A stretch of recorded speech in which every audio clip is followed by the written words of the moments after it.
સુરતના પાલ ખાતે ફ્રેન્ડ્સ ક્લાસીસમાં સુરત એકેડેમિક એસોસિએશન દ્વારા ભવ્ય મહારક્તદાન શિબિરનું આયોજન કરાયું હતું, જેમાં મોટી સંખ્યામાં રક્તદાતાઓએ રક્તદાન કર્યું છે। સુરત એકેડેમિક એસોસિએશન દ્વારા પાલ ખાતે આવેલા ફ્રેન્ડ્સ ક્લાસીસમાં સેવ અ લાઈફ ગીવ બ્લડના સ્લોગન સાથે રવિવારે ભવ્ય રક્તદાન શિબિરનું આયોજન કરાયું હતું। જે રક્તદાન શિબિર સુરત પશ્ચિમ વિધાનસભાના ધારાસભ્ય પૂર્વ કેબિનેટ મંત્રી પૂર્ણેશ મોદીના હસ્તે ઉદ્ઘાટન કરાયું હતું, તો મુખ્ય અતિથિ તરીકે પૂર્વ ડેપ્યુટી મેયર નીરવ શાહ ઉપસ્થિત રહેવા પામ્યા હતા।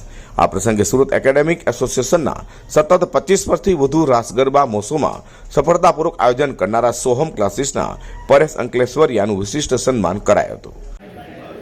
રક્તદાનની પ્રવૃત્તિ પણ સુરતમાં સ્વર્ગીય નરેન્દ્રભાઈ ગાંધીએ શરૂઆત કરાવી। ખૂબ અઘરો સમય હતો।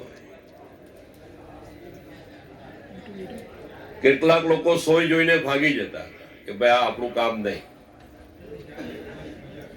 અને માંડ આખા દિવસના કેમ્પમાં 30 બોટલ થાય એટલે બહુ મોટો સફળ કેમ્પ કહેવાતો। આ 1985-86 ની વાત કરીએ, આપણે સેજલ ક્લાસના સંચાલક પણ બેઠા છે। બાલાજી રોડ પર મહાનગરપાલિકાના ફાઇનાન્સ આસિસ્ટન્ટ ફાઇનાન્સ આપણા કેસી મહેતાના ઘરે આ કેમ્પ કરતા। કમળ ક્લબ હતો, પણ તે જમાનામાં 500 ml બોટલમાં, કાચનું બોટલ,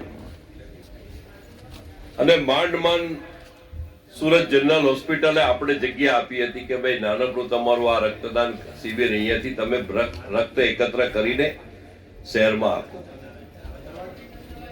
લગભગ આજે એ વાતને 35 વર્ષ ઉપરાંત થયા, 40 વર્ષ થવાના। આજે સમગ્ર રક્તદાનની પ્રકૃતિ પ્રવૃત્તિ, એના લેખાજોખા બધું બદલાઈ ચૂક્યું છે।